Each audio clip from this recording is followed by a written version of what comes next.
Hello, मी अंजली अन्नपूर्णा किचनमध्ये तुमचं स्वागत करते। आज आपण मसाल्याच्या वाटाणा शेंगा बनवणार आहोत। त्यासाठी आपल्याला इथे शेंगा स्वच्छ धुवून घ्यायच्या आहे आणि मी इथे अर्धा किलो शेंगा घेतल्या आहे। आता आपण सुरुवात करूया।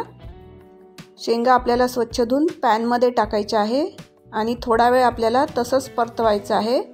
त्यामध्ये तेल वगैरे काहीच नाही टाकायचं आणि थोडा वेळ झाल्यावर आपल्याला त्यामध्ये थोडंसं पाणी टाकायचं आहे। थोडंसं पाणी टाकल्यावर आपण पुन्हा त्याला व्यवस्थित मिक्स करून घेऊ। मिक्स झाल्यावर आपण त्याला 5 मिनिटं परतवून घेऊया। इथे बघा आपले 5 मिनिटं झाले आहे। आता आपण त्यामध्ये थोडंसं तेल टाकू आणि परत आपल्याला याला व्यवस्थित मिक्स करून घ्यायचं आहे। आणि ह्या शेंगा खूप छान लागतात आणि बनवायलाही खूप सोपी आहे आणि झटपट बनतात। आता आपण यामध्ये थोडंसं मीठ टाकून घेऊया। तुम्ही तुमच्या चवीनुसार इथे मीठ टाकून घ्यायचं आहे।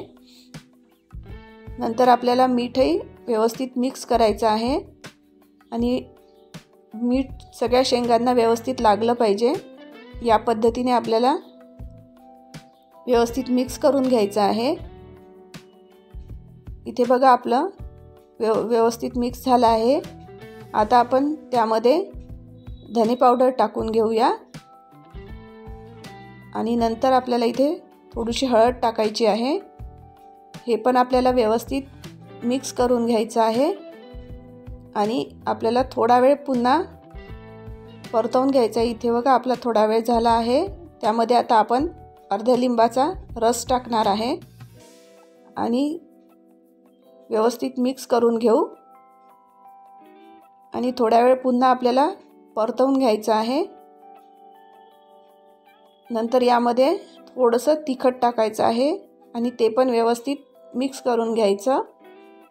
आणि तिखट आपल्याला सर्व शेंगा तयार झाल्यानंतर आपल्याला थोडंसं तिखट टाकायचं आहे सगळ्यात शेवटी आणि ते व्यवस्थित मिक्स करून घ्यायचं। शेंगा व्यवस्थित मिक्स झाले आहे। इथे तुम्ही लिंबाचा रस जास्त पण वापरू शकता, तुम्ही तुमच्या आवडीनुसार। इथे आपल्या शेंगा तयार आहे। आता आपण त्या सर्व करूया।